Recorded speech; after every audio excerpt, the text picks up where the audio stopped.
Director of Training and TA here at the Partnership. And we are glad that you are on today's web meeting. As you know, the organizational standards are up and rolling across the country, and we know that public CAPs have some unique challenges and opportunities, and as we have during the development of the org standards and rollout phases, we like to give periodic opportunities to touch base with the public CAPs because, again, there are unique challenges, and we want to make sure that we're on top of as the standards roll out. I'm going to leave you here, but I just wanted to come say hello. I know many of you and worked with you over the last few years, but I'm going to leave you in the hands of Jarl here and Kasia and Natalie behind the scenes. I know they want to create a good dialogue today about where we stand today and kind of what we need going forward. So thank you so much for all the great work you're doing. We're excited the standards is rolling out, and just a plug, I hope that you've also been paying attention to the Roma Next Gen stuff, which I'm sure you have, and visit the NASCAS site where all the Roma Next Gen stuff is up and posted. So with that, I'm going to turn it over to Jarl. Thanks a lot, everyone. Great, and thanks again for joining us this afternoon. We want to make sure that we're reaching out specifically to our public agencies, especially as Denise said now that we're actually in the middle of the implementation of the organizational standards. So, Kasia, if you could advance the slide to the agenda. We've got a couple of things on tap today. First of all, we want to make sure that the partnership is here to make sure that we're aware of any issues or questions that you might have around interpretation or documentation of the organizational standards, since again I'm assuming most if not all of you are at some point in the process of being assessed and monitored against those standards. And we're also about to roll out the public agency version of our technical assistance guides for the organizational standards. So we want to make sure that they incorporate any particular unique issues or interests that address the differences between our nonprofit and public agencies. And so what we're going to do today is just simply walk through each category of standards. First of all, take any questions folks have about their interpretation or documentation, any issues that might have come up during the assessment and monitoring process around those standards, and then get any feedback on what we should be addressing in our technical assistance guides that make sure that we're addressing those unique issues and differences between our public and our nonprofit agencies. So with that, I want to advance to the first category. So for Category 1 on public customer involvement. Taking a look at these standards, first of all, are there any questions around the definition and intent of the standards or any issues that have come up during the monitoring process that we should collectively talk about? And again, we work very closely with NASCAS and other state offices, so in addition to those issues around making sure you're complying with the standards, it's helpful to hear any feedback about what's going on with your individual states with that monitoring process so we can go ahead and make sure all the national partners are working again on any issues or challenges that have arisen. So, Kasia, any quick suggestions on folks raising hands or how to handle the feedback before we open the floor? Sure. So there's actually going to be a couple of different methods here. You can, as Jarl mentioned, do the raise your hand feature, which looks like a small hand under the list of names on that right-hand column. If you put that in there, that alerts us that you would like to be unmuted and to speak. Your other option is you can put things into the chat window. That is also on that right-hand panel at the top. And when you do put things into the chat window, it would be helpful if you would designate a standard number or a category that you are talking about, just because we are going to download all of these after today's session, which is being recorded, so that you guys can use it as a resource, as can we. So just being able to line all those up, it would be helpful if you could give us a clue as to which standard or category you were referring to. And I don't see any hands that have gone up yet, but again, that is a process to use, or the chat window, either one. Right, so again, starting off, any issues around interpretation or documentation or the monitoring process around Category 1?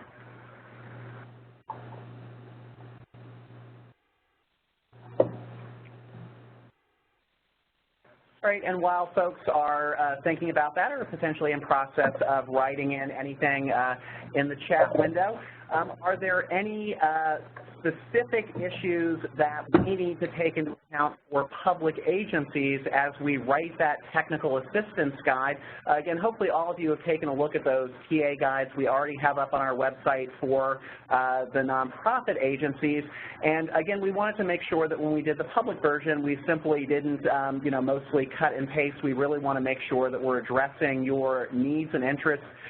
So for example, around Category 1, there might be issues if you're working with other parts of your overall department or agency around collecting that customer involvement or customer satisfaction data that might create particular challenges, or again, things that we would need to address in the technical assistance guide, giving guidance to public agencies about any issues that might come up.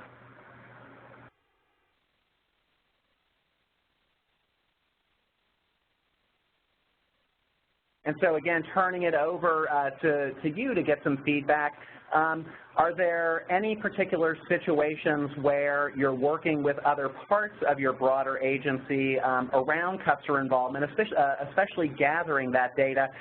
We know many of our public agencies are sometimes smaller shops within your broader agency, and so specific functions like data collection and similar activities might be the responsibility in whole or part of other parts of your broader agency, which is obviously a little bit different than a situation faced by our nonprofit agencies. So thinking about the difference between a nonprofit agency and a public agency, are there any specific issues around that collection of customer involvement, customer satisfaction data, or customer participation? Again, looking at issues where you might be working with another part of your department in a way that might create challenges, especially in collecting or reporting that data, or doing your community engagement work.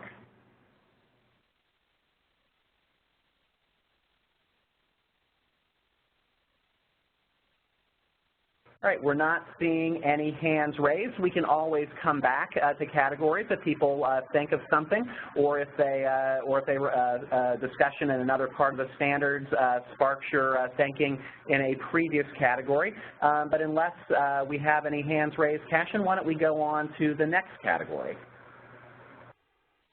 So Category 2. Again, thinking about these standards that you see up, first of all, are there any issues, challenges, or questions you have about compliance, documentation, or that monitoring process involving Category 2 standards?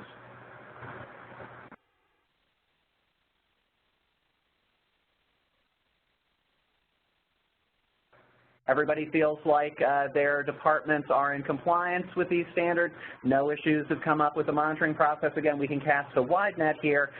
Any specific questions and issues that you might have?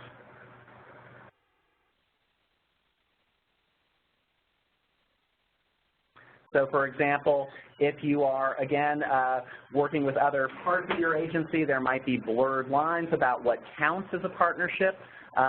Questions about whether you can count partnerships other parts of your agency might have that you sometimes work with but might not formally be considered a partnership with your particular section of the agency. Again, so for example, Standard 2.3, communicating activities and results to the community. If perhaps you have another part of the office that manages communications that might prove, again, challenging in coordinating to, or at least counting CSBG activities as distinct from other things that your agency is doing.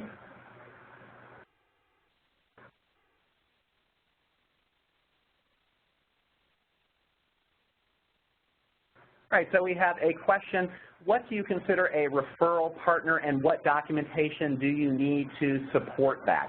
I think the standard, looking at Standard 2.1, Again, partnerships across the community. I think that's the standard that this would probably fall under. So a referral partner would be any other agency, whether that's that you're working with in the community. So, for example, if you have a partnership with another service provider to provide services, or if you're working with another public agency, perhaps in a referral relationship, that would certainly be counted as a partnership, and so that would be something that you would report on that particular, showing that you're in compliance by reporting that as one of your partnerships. In terms of documentation, it could be a memorandum of understanding or agreement. Again, any kind of formal document that showed that there was a partnership with that other entity, again, whether it was another public agency. And I think you could also say if you had a partner, if you had an agreement with another office within your public agency, I'm fairly certain of the state offices. Again, it's up to them to determine what actually counts as compliance, but I'm fairly sure you could make a pretty good case that also counted as a partnership. So again, if you were working with another office or a department within your broader agency in a referral relationship or some other type of partnership, I think that would count as well. And again, any kind of formal documentation, MOUs, MOAs, or even emails if there was a more informal partnership, I think would also potentially count as documentation. And again, our standard counsel is that if you think there might be an issue with documentation, reach out directly to your state office. I know you all work with individual monitors, so I think probably the first question would go to whoever is doing your monitoring visit, and then you can take it up the chain if they're unclear. But always check first if you have any questions about what would count. Another question, for 2.3, do public notices and county commissioner meetings count when CSBG reports are presented to satisfy this area? So again, that touches on one of those issues that I think gets at the difference between our public and our private agencies. So one of the challenges I think that might come up for our public agencies with the standards is what happens when part of your broader public agency is taking on an activity like communicating the results of your work. Does that count? Do you need to do that? Does your department need to do that yourself? Again, I would ask the state office, but I would assume that especially if you are addressing CSBG-related activities, even if another part of your department was reporting on that, you should still be able to count that towards showing compliance with the standard, because again, the intent of the standard is the public knows what's going on as a result of funding for CSBG. The public knows about what activities you're engaged in. So I think as long as that is being reported on, whether it's your department or again another department or office within your agency, that should count toward showing compliance. And again, I think back to public notices and county commissioner meetings, those would also be forms of documentation. So the public notice itself, the minute meetings, or a copy of the report that was issued at the county commissioner meeting. And again, I think the two issues to make sure that you're attending to is whether CSBG-related activities are being reported. I don't think you could just use a general report on what your agency is doing at a county commissioner's meeting unless there was a section that specifically addressed CSBG activities. So that's one of those areas where there might be a little bit of a gray area in making sure that you're in compliance, but otherwise I think that would those forms of documentation and those activities would certainly count. We have another question. For public agencies that utilize a city countywide comprehensive plan as a primary part of their needs assessment, with broad community meeting being included, would there be an expectation that specific community meetings or forums would be held for CSBG programmatic activities and population, overall thoughts on publics that pull their needs and info from a larger city-county document. So we'll get to the needs assessment category in a second, but just to address that particular issue now, again, that's one of the issues that we see popping up as that creates a potential challenge around making sure our public agencies are in compliance with your standards. So if your department or broader agency uses a more general needs assessment, do you need to have a specific CSBG part of that? And again, as always, I would check with the state office around that. I certainly think that would be good practice because you want to make sure that when your broader public agency does its needs assessment, it's specifically looking at the needs of the low-income population that you're serving in the broader low-income community in your service area. So I think that might be a situation where there could potentially be some challenges with compliance issues. We can get into a little bit more detail when we look at the needs assessment category. But again, I think that's a question for the state office. I certainly think it makes compliance easier if your broader agency's needs assessment has a specific section on CSBG or at least the low-income populations within your service area that you're working with.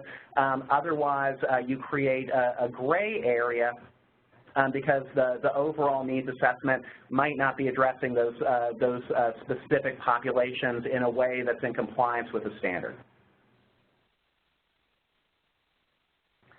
All right, Cashin, do we have any other hands raised or any other questions on I haven't category seen anything else, so we'll be moving right into that community assessment. And just to kind of add on as the transition piece there, it's what your broader needs assessment process looks like would meet all of the ones in Category 3, and there's a couple of other standards throughout that kind of connect into that process. If you meet all of those out of the broader, great. I say you don't necessarily have to do anything else that is CSBG specific. That said, there are a few kind of new elements or nuances in the community assessments that you may or may not have been doing. On the nonprofit side, it's relatively easy to kind of restructure that to make sure that you are hitting all those points, whereas you guys may not have as much control over the methodology that gets used, so you might end up having to do a separate survey or forum or something along those lines to make sure that you can actually check off all the boxes in Category 3 that we are moving into. Right, and so for Category 3, looking at that, the community assessment, again, going back to that earlier question, if you're in a situation where your larger public agency is conducting that process, for example, Standard 3.2, I would assume that at this point in the world of public agencies, almost all of you are collecting that demographic data. I think the challenge you might run into is if you're not disaggregating it for the low-income community. Who? Yeah, so we see a hand up. Huh? George Davis. Oh, those glasses commercials. George, you are unmuted.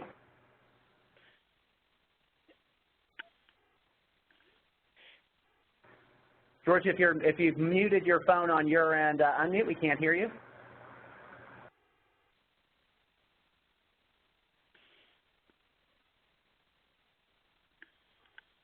All right. Well, you're also, of course, welcome to use the chat window as well.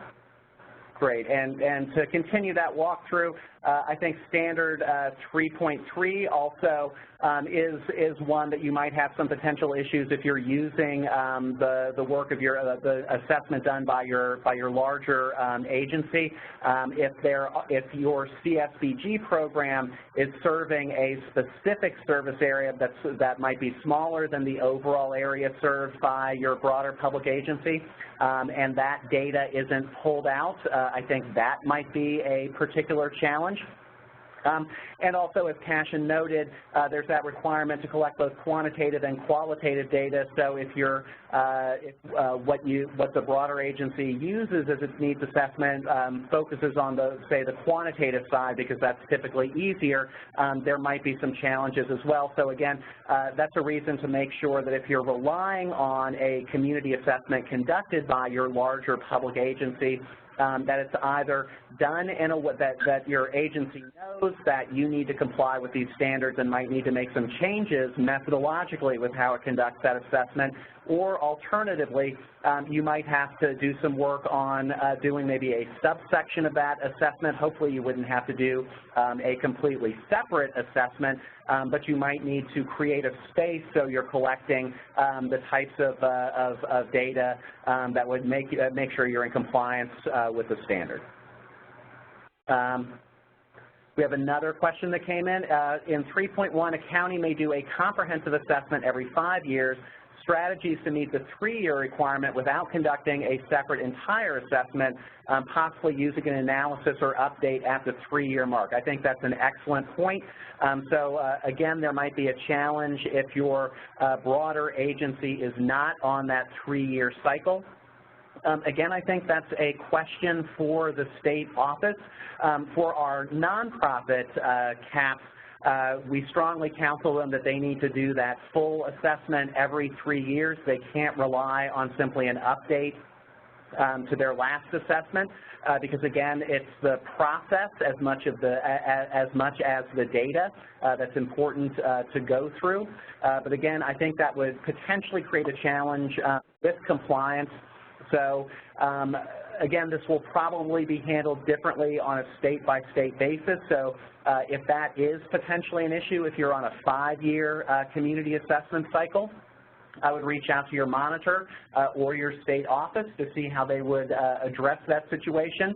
And they may hold you to the letter of the law, in which case you would have to look into options for doing an assessment if they wouldn't let you consider that update basically a smaller process to count as compliance towards that standard. So again, that's something to make sure that's clarified before your monitoring visit, because obviously that would require a significant amount of work if you would have to completely do your own assessment process and they wouldn't let you use the results, or they wouldn't allow you to just simply update maybe in a smaller process the results of that last community assessment.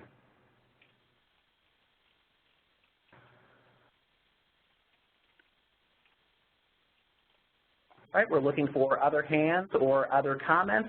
And again, for our technical assistance guides, this is something that we'll definitely address in the guide, those situations where you're having to rely on your broader agency's community assessment process.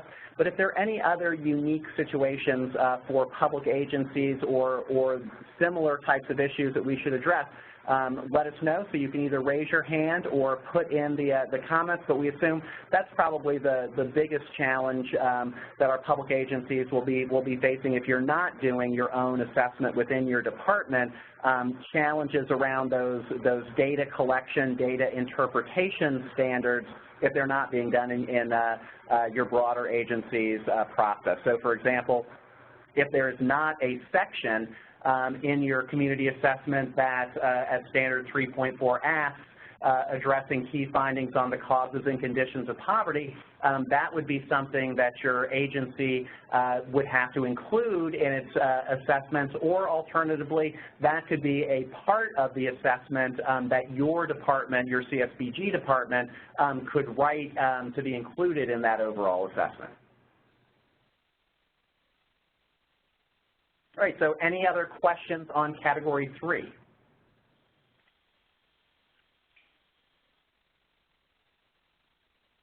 All right, so Cashin, why don't we move on to number 4? Can do, and I expect over the next couple months we'll have even more questions, because those first 3 categories, the similarities between the public and the private, there's quite a lot, since a lot of it does come through the CSBG Act. So these are the ones that I think categories 4, 5, and 6 have the most differences between how our publics and how our privates work through this. So. All right, so for Category 4, and as Cashin said, this is one of the categories we get some more questions on compared to the other categories. So any issues, again, with these particular standards related to public agencies?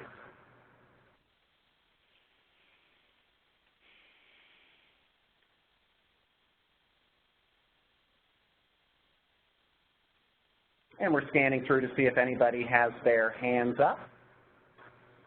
And we're not seeing anybody, so Cashin, anything in the comments? We have a hand up. I don't know if that's Andrea in North Dakota or Andrea from some other else, but you're unmuted on our side. Hi, I had a question about 4.3 and the Community Action Plan needing a strategic plan document.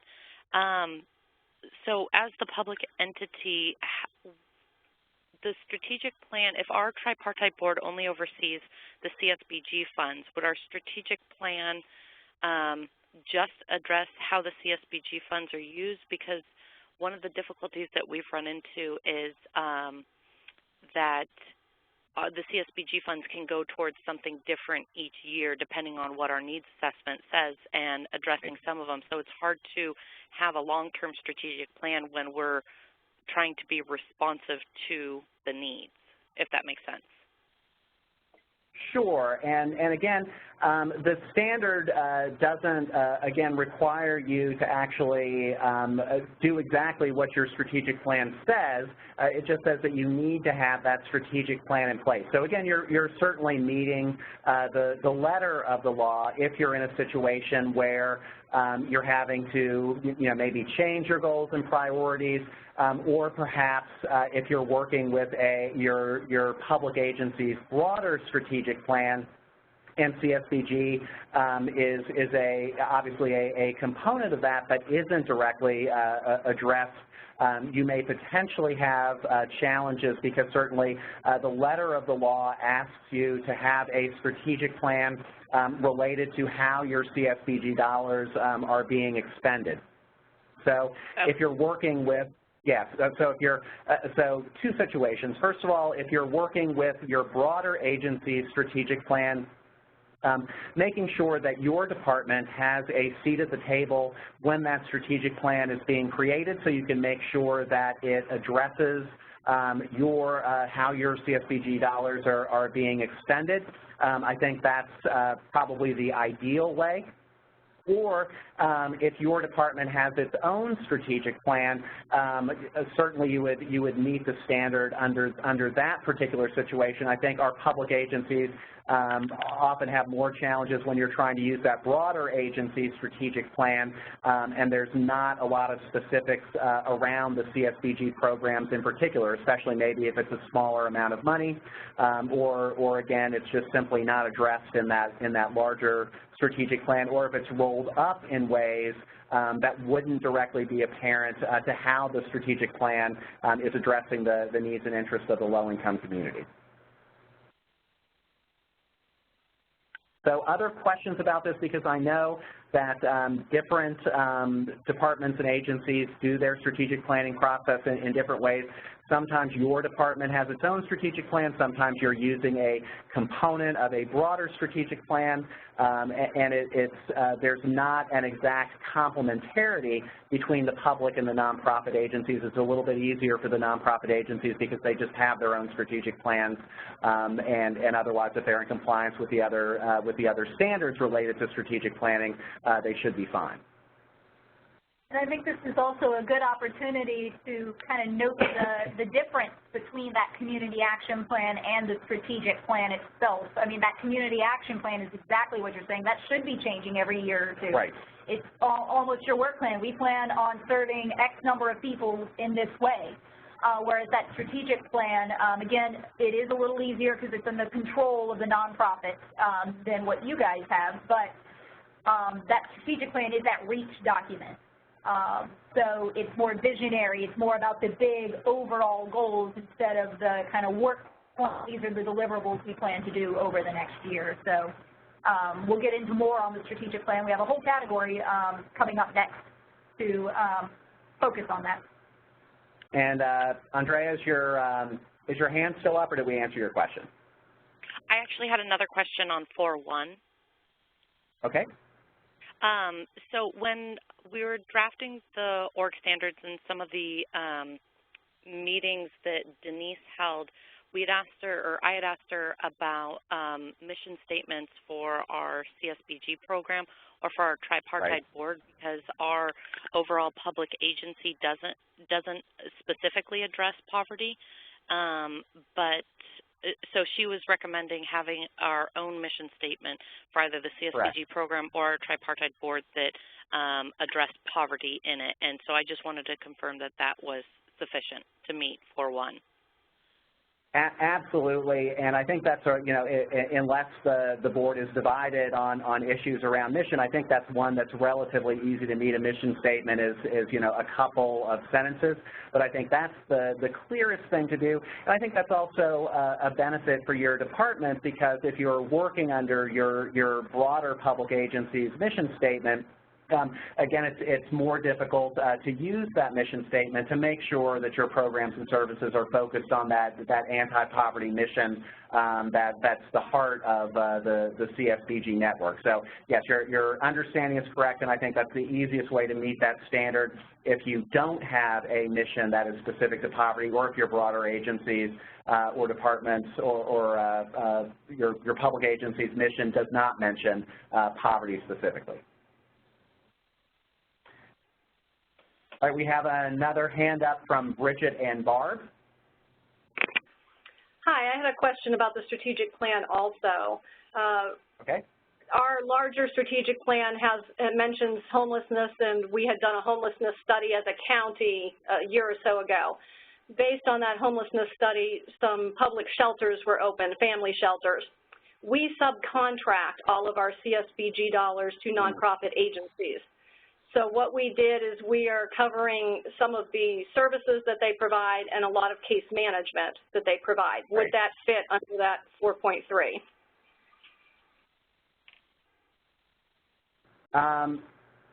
I think there really I see two issues in your question. So under 4.3, again, as long as you could show that you went through the Roma cycle as you were developing that strategic plan and working with your subcontractors, I think that you would be in compliance.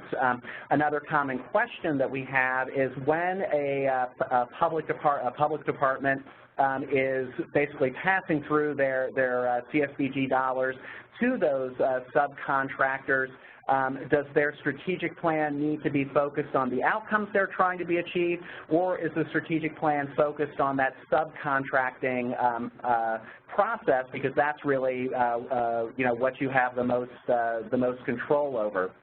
And again, I think trying to make sure your strategic plan addresses both the internal and the external components, so both how that subcontracting process would work. So you might have strategic plan goals around how you issue RFPs or how you work with your subcontractors, but also making sure that your strategic plan has those goals around your anti-poverty mission, I think is important. We have a couple of questions that have come. Yes. Oh, sorry. So the strategic plan, the level that it's at is not where it's way above us. It's the overall county strategic plan. Right.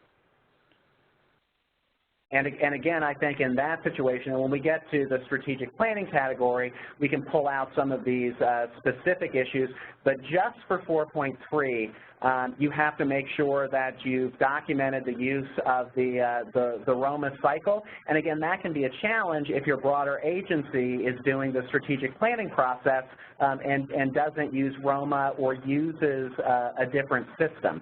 So I think that's something that's important to flag around compliance with 4.3.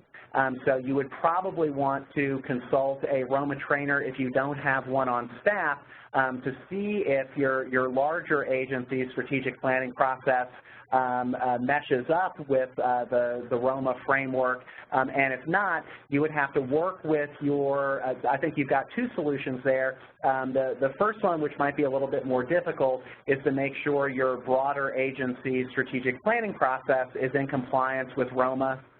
I think the other alternative would be to take the pieces of your strategic plan, your broader strategic plan that apply to your CSBG funding, and apply the ROMA cycle as you build out perhaps your action plans under those specific goals. So even if your larger agency didn't use ROMA, you could at least point to your pieces of the strategic plan and show that your department had gone through or applied the ROMA cycle as you were working with the smaller elements of that strategic plan that related to your CSBG funding. Terrific. Thank you. Okay. And we have another couple of questions that have come in the chat window.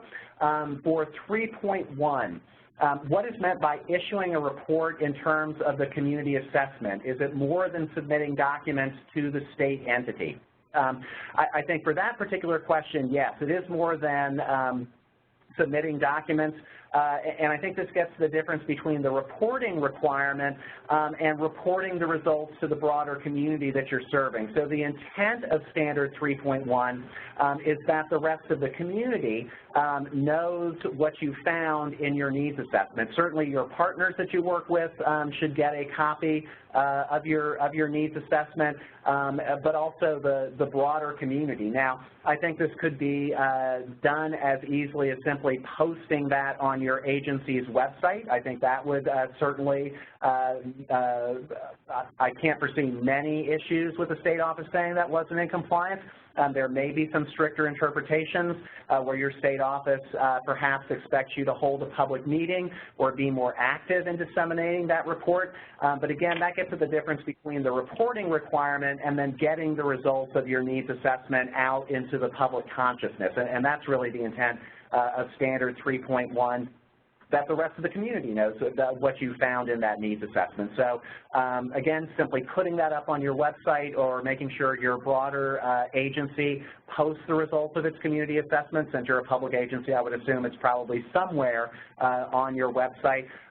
Again, a good practice would be to go that extra step and disseminate that report to your customers and partners.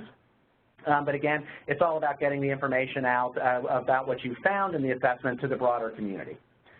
Another question, what role should the CAA board play in approving the CSBG plan? In local government, sometimes this is left to the board and sometimes to elected officials. So again, Kashna, if we want to look at the standard for board reporting, just so we have it up there, or that's actually for the we can look at that in the needs assessment section, but again, you would need to get your approving both the strategic plans needs to be approved by your board.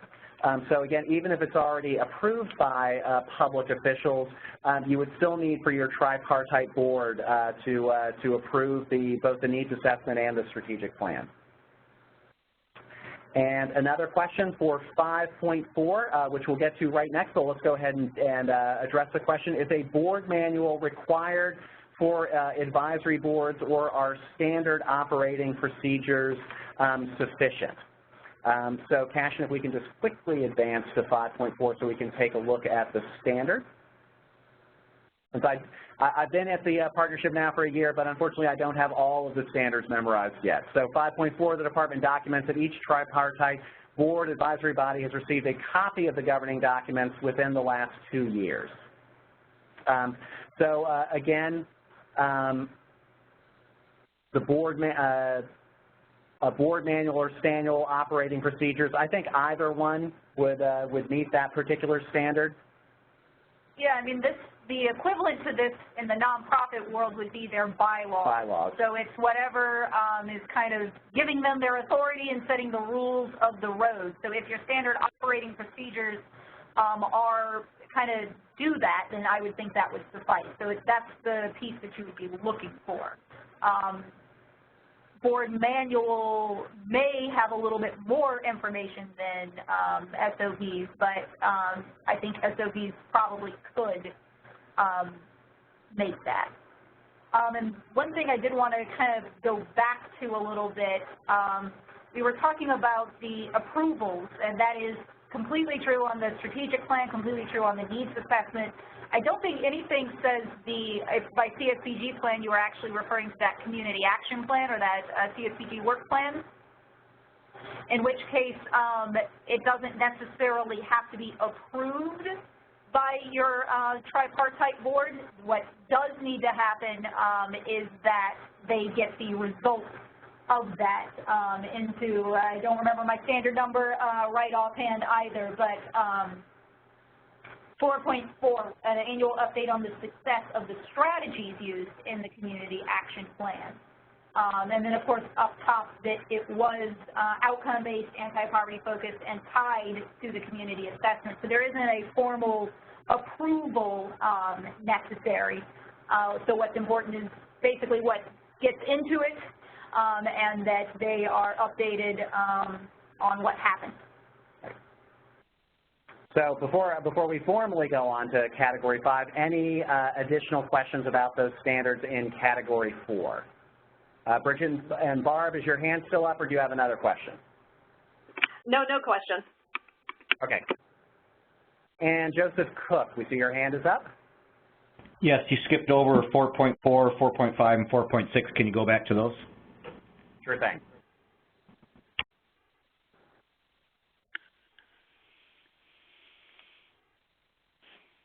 All right, so questions specific to 4.4 through 4.6.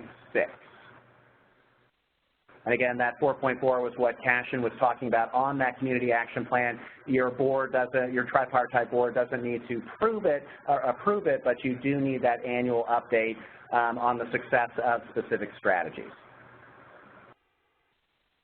Oh, your state actually requires that formal approval, in which case the state is your final arbiter on all of these. So they have the freedom under a block grant environment to add to this or to define exactly what they're looking for. So in that case, take it to the tripartite board. Great. And then otherwise, I think standards 4.5 and 4.6 are relatively straightforward as long as you're adhering with those your local government policies. You should be able to meet these standards. All right, so let's take a quick scan through, see if anybody else has their hand up. All right, we don't see any questions, so why don't we go to Category 5. And Andrea, I don't know if yours is again or still. Again. Correct. For 4.6, actually. Okay. So we recently had our state come and monitor us, and we were going over the standards as they would be applying in the next year, and we were talking about 4.6, and we weren't clear about what risk assessment policies and procedures we are supposed to have in place, because as a county, we also subcontract out all of our CSBG funds. And we do internal risk assessments on our subcontractors to see, you know, like the fiscal risk assessment, making sure that they're meeting their reporting requirements, all that sort of stuff. But in terms of a local government risk assessment, what would these documents look like? I think that might be a place where, even though it says local government, that just basically means as long as you're in compliance with your broader department or agency's risk assessment policy. So clearly you're going through a risk assessment process with those subcontractors. So I would assume that there's some kind of requirement to do that particular process. So as long as you're in compliance with whatever your broader department or agency asks you to do when you're subcontracting out those dollars, you should be in compliance with the standard. Okay, great, thank you. right? And it doesn't ask you to do an additional risk assessment as long as you're doing whatever your broader department or agency requires you to do. And again, probably with that subcontracting process, you should be in compliance. All right, so Category 5. And again, a little bit difference here between the public and the nonprofit agencies. So we'll give folks a few seconds to read through the standards. And Cash, has anything come in through the chat window? Nothing new at this point, but we'll give people a moment to kind of comprehend, because there's a lot of writing up there for 5.1 and 5.2. They are, for the most part, they're really nothing new. These come directly from the CSBG Act, so there's probably not too much going on with the first couple of ones in the category anyway. And so why don't we go to the next couple of standards under 5.1. And Andrea, you have your hand up again? Yes, sorry. My question Not a problem. is actually... No, we're here to answer questions. We love it when you ask. Okay, good. So my question is with regards to 5.1, because it actually does not follow the CSBG Act, because what it says is that a minimum of 1/3 are democratically selected representatives of low-income communities, and that the balance is made up of local elected officials or their representatives, and then the remaining members from major groups or interest groups in the community. So I guess one of the questions that I had is, so do we follow the Act where it says 1/3 and then the remaining balance, or do we have to follow the standard where it actually is putting us into that 1/3, 1/3 tripartite balance similar to the private nonprofits? At this point, the standards take precedence. I believe, and I can double check to make sure that that's true. But the standards are now the letter of the law. So you would have to be in compliance with what the standards say. You know, again, in these general situations where the CSBG Act or potentially state and local requirements ask you to do something that doesn't meet the standards. So, you know, in situations where you were doing the needs assessment, the community assessment every 5 years instead of every 3 years, the standards would take precedence there unless your state office you know, said differently. So again, in this case, I think you can ask for clarification from your state office, but otherwise, my assumption is they're going to say that you would have to comply with what the standards say.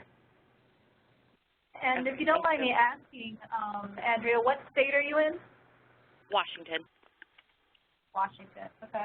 I'm wondering if, because I was not aware that it was any different between the public and the private for the actual composition. I knew that in the public they gave you that kind of extra or other mechanisms kind of piece. So I'm wondering if maybe the state added additional clarification on what they thought the composition to work out that still fit in with the federal, but kind of nuanced the wording a little bit. So right, and that's certainly, go ahead. Oh, I was going to say the language that I got was directly from the CSBG Act. I'm trying to pull it up. I want to say it was like 647, wherever it addresses the board, that the first section of it is for private nonprofits, and then underneath it, it does a public entities section where it just says the 1/3 democratically selected, or at least 1/3. Yes. Okay, so this is something we can definitely check on, but again, our assumption is going to be that your state office is going to ask you to comply with the standards, even if they're more restrictive or specific than the CSBG Act or previous requirements that you might have had around your board. Gotcha. Okay. Thank you. Okay. All right, and we're looking for other hands up, but we'll go ahead and move on to 5.3 through 5.5.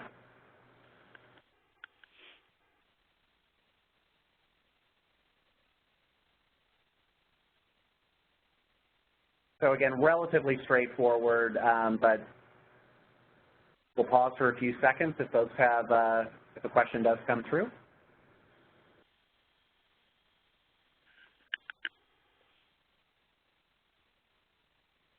Okay, why don't we go ahead and move on to the next set? All right, so 5.6 through 5.9.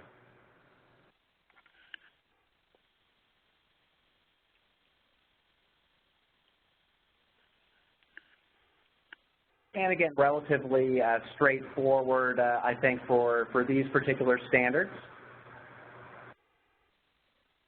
So we'll pause again for a few seconds in case folks have questions.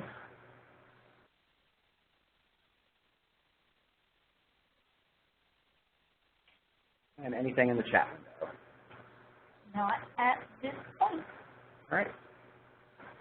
All right, so we'll go ahead and move to Category 6, although, again, we can always revisit previous standards if folks think of a question. Again, a lot of standards have cross-cutting linkages, so perfectly okay to go back to previous ones if questions get sparked.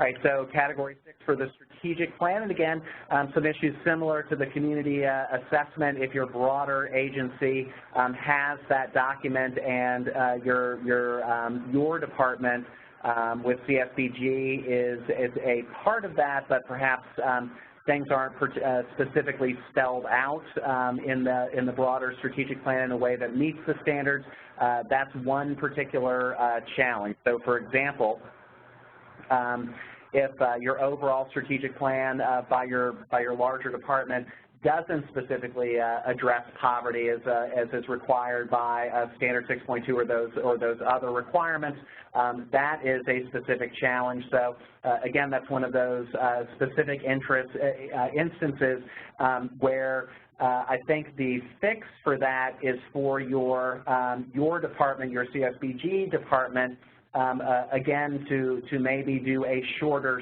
summary of how the strategic plan applies to you, and maybe pull out or add some specific goals to make sure you're in compliance with those standards. We have a question that has come in. Some localities offer a board training, not CSBG specific, for all advisory boards. Is that okay, or is the expectation that some level of CSBG specific training would be given? So this is back to Category 5, I think? Yeah, we're going back into that governance. And I would say that, yeah, you actually do need some CSBG specific here, just because while some things operate like any other advisory board or nonprofit board would, there's just so much more that's expected out of a community action agency as far as how involved they are in the evaluation, planning, and all of that. So I would think that you could use that as a basis, but you would probably still need maybe an extra module or something added on that really does talk about those kind of extra expectations. And again, I think this is one of those gray areas because, Cashin, if we could actually go back to the board training standard. So again, for example, standard 5.8, the standard reads, tripartite board advisory body members have been provided with training on their duties and responsibilities within the past 2 years. So that doesn't specifically say that those trainings have to include CSBG, although my guess is your state office might be looking for that, as Cashin said, to make sure your board members know what their specific duties are around CSBG, because they are a little bit different, again, from your typical board.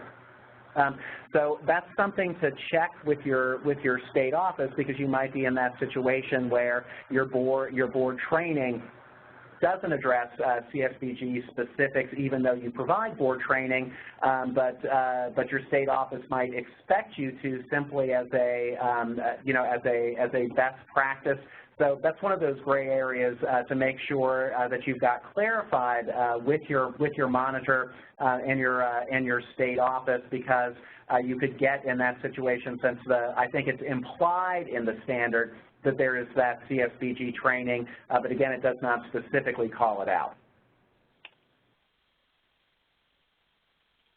Also on the kind of training track, there's a question coming in about, is it required for all tripartite board members to be Roma trained? And the answer to that is no. It does not say that everyone has to be Roma trained.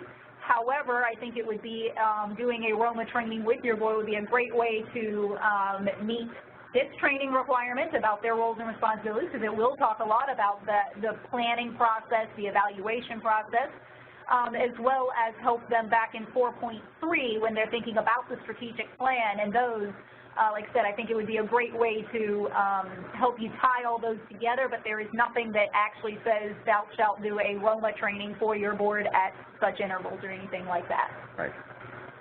All right, and if we can move towards, it's back to Category 6, we have a question. How do you suggest documenting compliance with 6.3, specifically if the words family, agency, community do not appear in the actual plan? So again, I think that's one of those cases where you would probably have to sit down with your broader agency's strategic plan and pull out those CSBG specifics. And I think you might, the challenge here with compliance is that might be an informal process where you're just doing that as a department. So, you know, you're looking at implementing the strategic plan, so you're developing a document to guide your work with CSBG that's connected to your broader agency's strategic plan. So I think the question to ask your monitor is, does that, if you went back and basically came up with a 1 or 2 page document that said, here are our CSBG specific activities under our broader agency strategic plan, and these are the family, agency, and community goals that they address, would that need to be formally accepted as part of the strategic plan by your broader public agency, or is it okay for that just to be a department, sort of an internal departmental document where you call out those specific goals? I certainly think that's reasonable. If there are any issues that you might run into, if it's challenging to amend your strategic plan or get something included or change it, but I think I would start there. So your CSBG department would look at your overall strategic plan and pull out those family, agency, and community goals related to what you're funding with your CSBG dollars. And again, the caution is making sure that you don't have to make that 1 or 2 page document officially part of your broader agency strategic plan. And as long as your monitor is okay with that being an internal document, you know, you would be in compliance, but that's something specific to check for. We have another question. If your county has a policy for conflict of interest, but there is no specific form to sign, does the department need to create a form? Again, that's back, I believe, to Category 5. As long as you are in compliance with what your broader agency says you need to do around conflict of interest, you know, if they don't have a form to sign, then they don't require you to sign a form, and you're in compliance. So I think that's the you know, that's probably the line between letter of the law and what would be a good practice. It would probably be a good practice for you to have a form to sign, but it's not the letter of the law. As long as you're in compliance with what your county requires, then you're in compliance with the standard around the conflict of interest. And I would agree to that, because this is one that back when we were developing the standards, we heard several different things. It appeared that the vast majority did it very similarly to how nonprofits, which there's a formal form, and you have to do it every 1 year, every 2 years, something along those lines. We did hear that there were a few that did, for example, you were required to go through ethics training before you were allowed to serve on the board or something like that. And I do think that that still gets at the spirit behind this. So I think that's just a matter of documenting what you do talking to your state and making sure that that works out, as long as you are, in fact, addressing this in some way. Right, and just to piggyback on that last part of Cashin's point, the one challenge that that situation might raise is it might make showing documentation a little bit more challenging, because you would just simply, include copies of the conflict of interest forms, and that shows you're in compliance. If there's no form to sign, if there's no way to document that you're in compliance, even if you are in compliance, that might be a situation where you would want to go back and say, we need to be able to show that we're in compliance. So again, the two-part of that is making sure, the second part of that is making sure that you've got some kind of way to show that you're following that conflict of interest policy. So, if it involves communication, some kind of written documentation that might not be a formal form, but maybe a process that you go through, that would certainly be a way that you could document that, but that's one of the challenges that I see potentially arising. If there's no form, it makes it more difficult to formally document.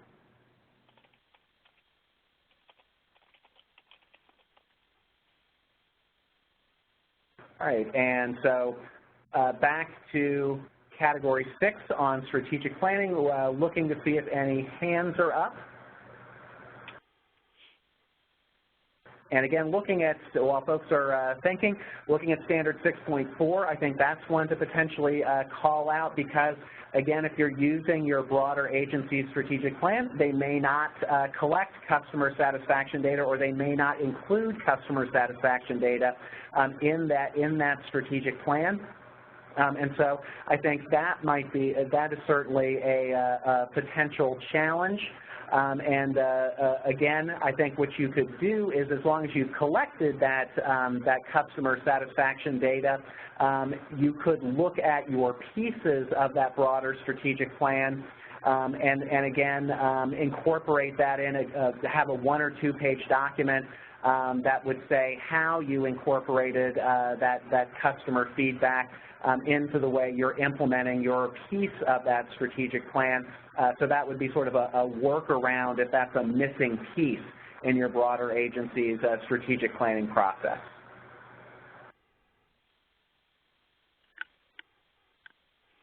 So we'll give another couple seconds if folks have any additional questions. Andrea?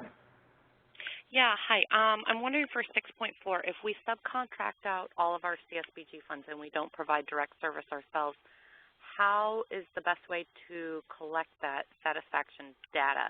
Is if we're doing surveys or interviews and focus groups as part of our needs assessment, is that able to be included as satisfaction data or customer input? Yes, a couple of options for you. Again, I think the easiest, again, is if your broader department or agency or your department within CSBG is collecting that customer satisfaction data.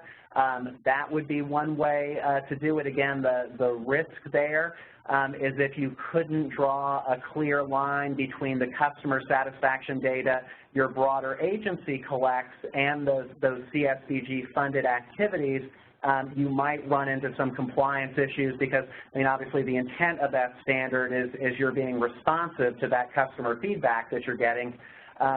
So again, making sure that if you're relying on your broader agency's customer feedback data, that it's specific to, or at least somewhere in there's data on those programs your subcontractors are managing.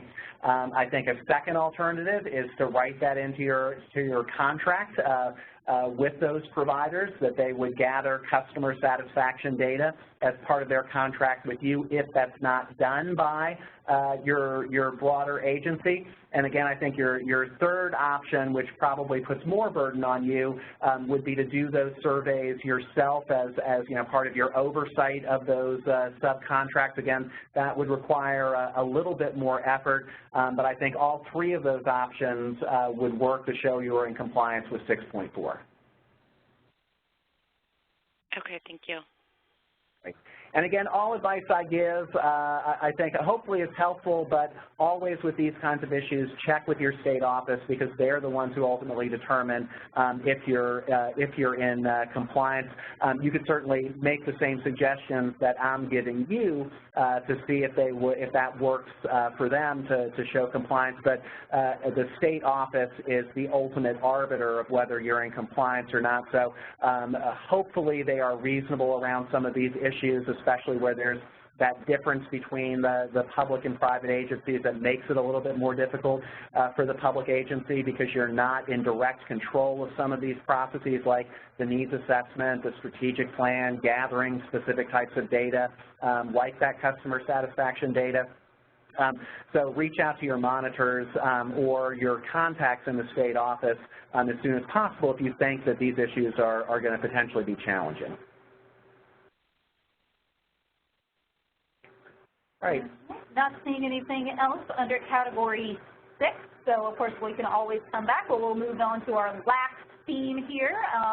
But I guess they all kind of have a difference. Like I said, that first theme on the maximum fees of participation, there's not too much difference. There are a lot of differences kind of in this middle vision section.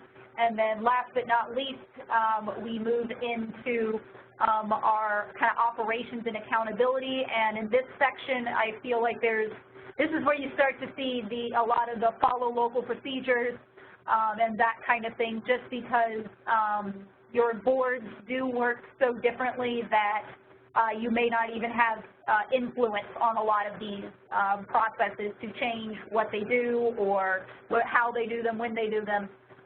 So you'll see a lot more of those in the next 3 categories.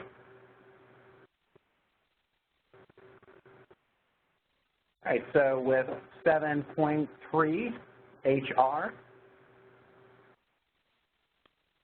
And again, I think in general, some potential issues with documentation might come up, such as the one that was pointed out with that conflict of interest form. If the instructions for the standard is follow your local government's procedure, but there might be challenges with documentation and showing you're following that procedure, I think that's something in general to attend to.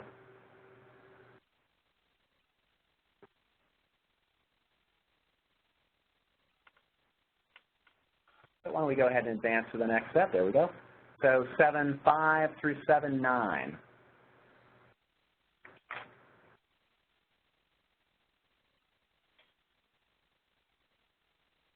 Again, there's likely a whole human resources department that has already dictated a lot of these kinds of things. Right, and so to call out one standard where there may be the chance of a challenge, so for 7.9, making sure you've made available development and training, Roma training. You might be in a situation where you don't have direct authority over those training funds. That might create a potential issue if there's a situation where maybe your training funding is cut for the year. That might make compliance challenging because if the monitor said that you weren't making that training available, that might be a difficulty. So again, if you're in a situation where you don't have direct control over how training is made available, that's something to touch base with your broader agency on to make sure that you can be in compliance with the standard.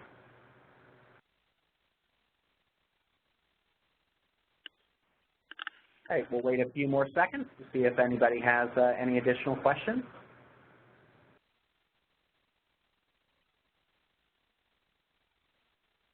All right, so why don't we move on to Category 8.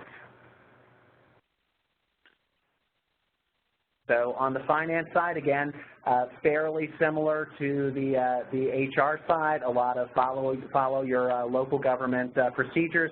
And again, that same caveat, making sure that if you're following a local government procedure, you can document it.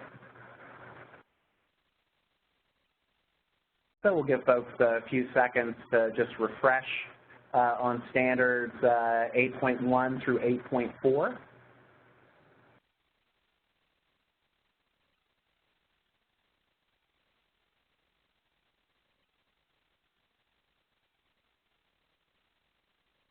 So why don't we move on to the next set. So 8.5 through 8.8. And these are easy since 3 out of the 4 are not applicable.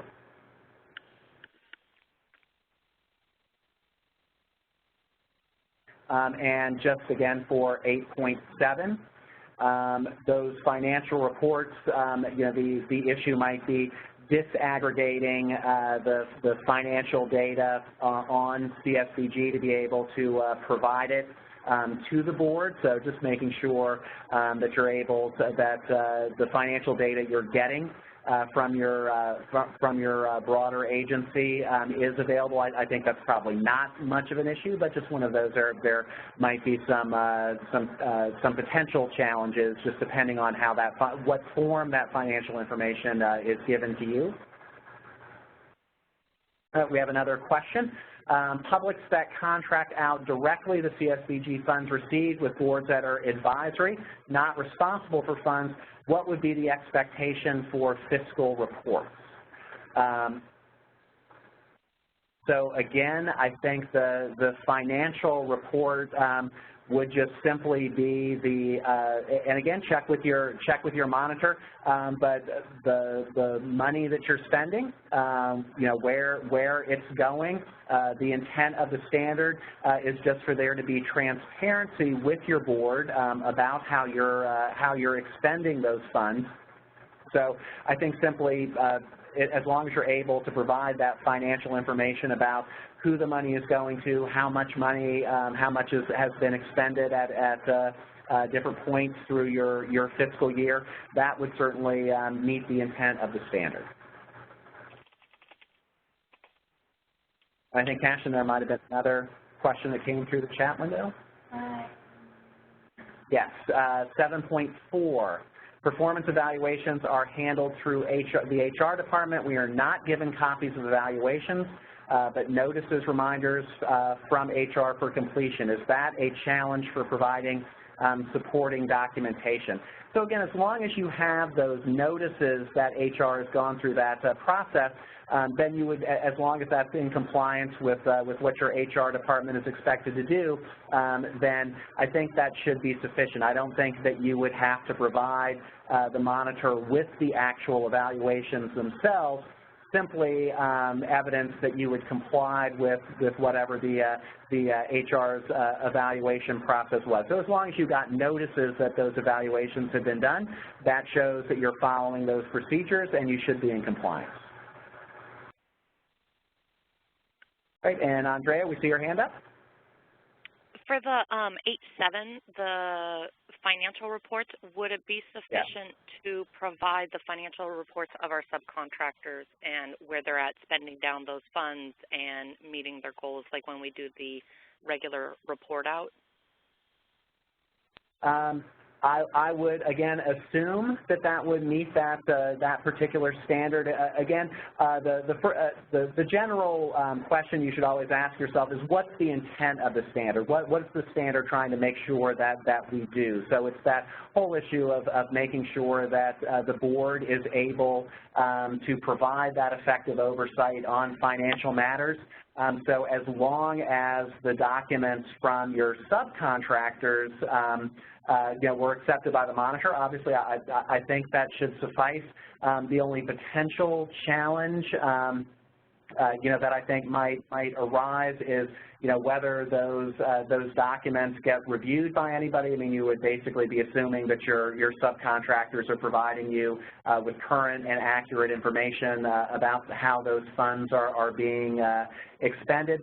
But if that was the documentation that you use to track those finances, I think maybe in that situation, if there's a report, a financial report, where you aggregate that financial data from your subcontractors and report it up the chain, I think that might be a little bit better version of the financial documentation. But if what you're using is those financial reports from your subcontractors, I think that should suffice.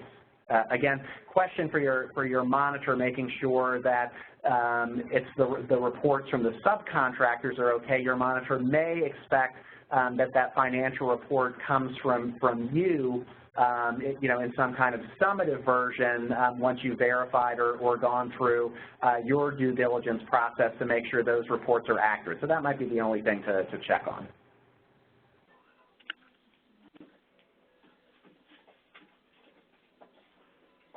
All right, so standards 8.9 through 8.13. So again, lots of not applicable.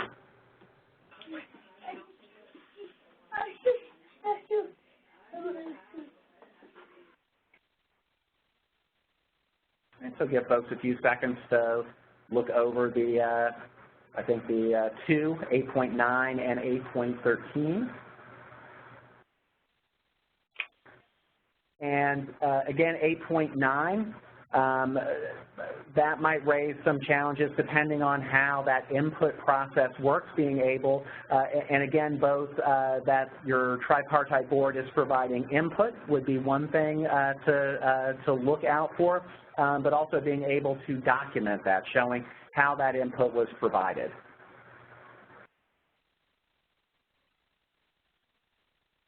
Right, because we know their boards have different levels of involvement and influence in those types of processes. So again, those are the sort of the two components of 8.9 to be aware of when you're trying to show documentation. So being able to say what that process is, where they have influence, and then being able to document it, whether it's recommendations the board makes, board meeting minutes, or a similar way to show how that influence was exercised.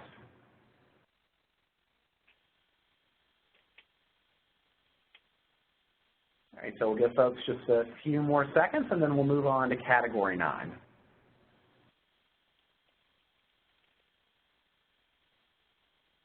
All right. And again, this is one of those standards similar to, or categories similar to the needs assessment, issues around the strategic plan, because your data collection might be done wholly or in large part by another part of your broader agency, which might raise some issues around these standards. So want to make sure that we address those types of issues as we look through compliance with 9.1 through 9.4. We have a question in through the chat window. Our county government agency has no policy on this at this time. We are developing a policy that will be approved by our advisory board. We are using a guide offered by your agency. Does that sound adequate? So, Paula, which standard from Category 8 are you referring to? Okay, 8.13. So if we go back. Right, so if your local government does not have a document and policies for document retention and destruction, as long as you have no control over that, and I assume you can certainly suggest that they adopt it. If there's no policy, then there's nothing for you to follow, and I would assume the monitor would be happy with the fact that you're using some kind of policy to guide your document retention and destruction. So I don't anticipate there would be any issue with that. But again, that's something to just check with your monitor. You're basically holding yourself to a stricter standard than your local government holds itself. So I can't imagine in terms of the intent and the spirit of the standard that there would be any problem with that.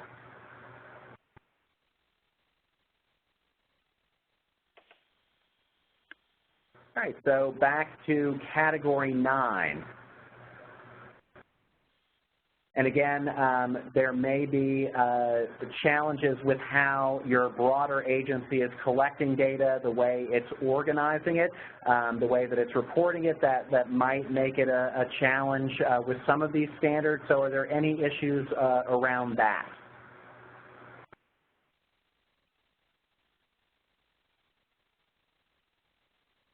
So I again assume for standard 9.1 that almost all of public agencies are probably tracking client demographics to some extent, but there might be some issues around tracking the services customers are receiving potentially.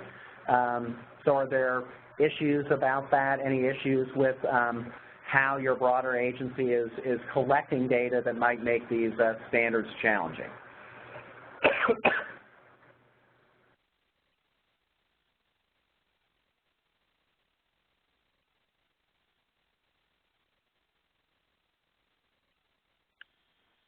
And while folks are thinking about that, again, turning to standard 9.2, tracking those family agency or community outcomes, that may be one, depending on how your broader department or agency is tracking data.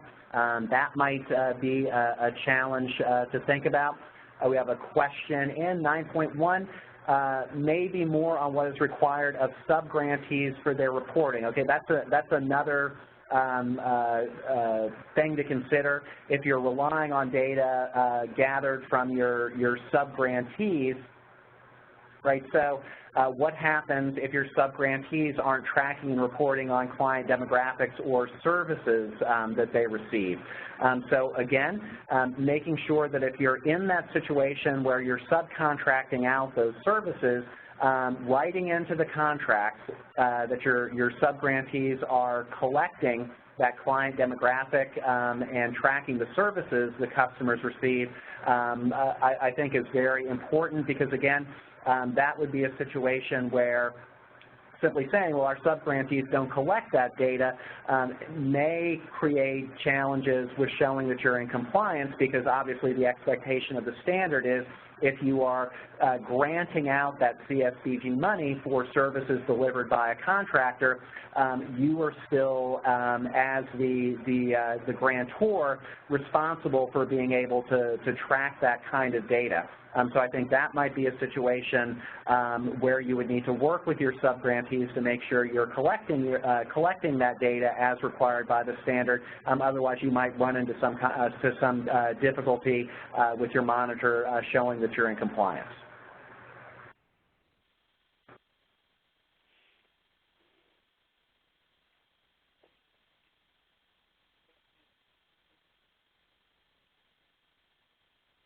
Okay, so we're waiting for a few additional questions. If there's anybody that's already been through their monitoring, they ended up in the Q1 or Q2 for that. Has this been an issue, any of the ones in Category 9 for you, or if you were part of, I know a lot of states did either kind of mock monitoring or self-assessments over the last year or two. Is this something that public just felt like, yeah, that was the easy one, let's look somewhere else, or were there any significant challenges to meeting any of these four?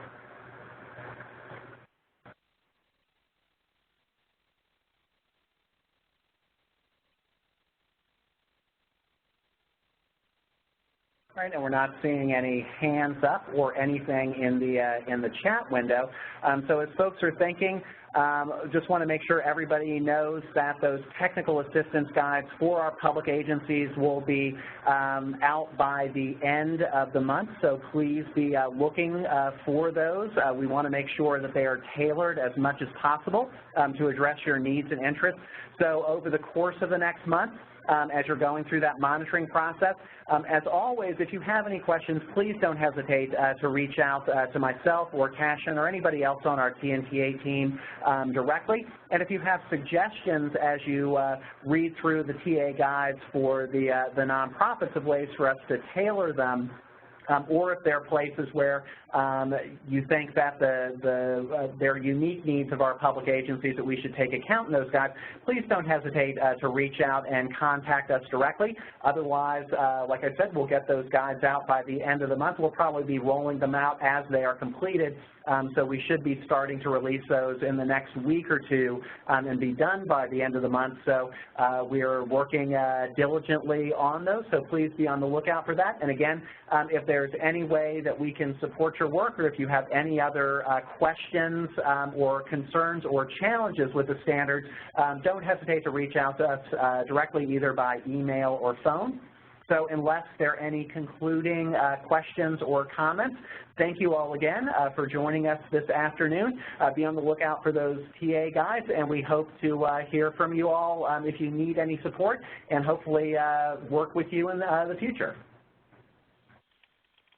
Thank you, everyone. And just as a reminder, we did record this, so we will get it up hopefully next week. That is our usual MO, though next week is the NCAP Legislative Conference, so I'm not going to promise but we'll get it up as soon as we can so this can serve as a resource for you. Thank you. Have a great afternoon. Thanks, everybody. Thank you.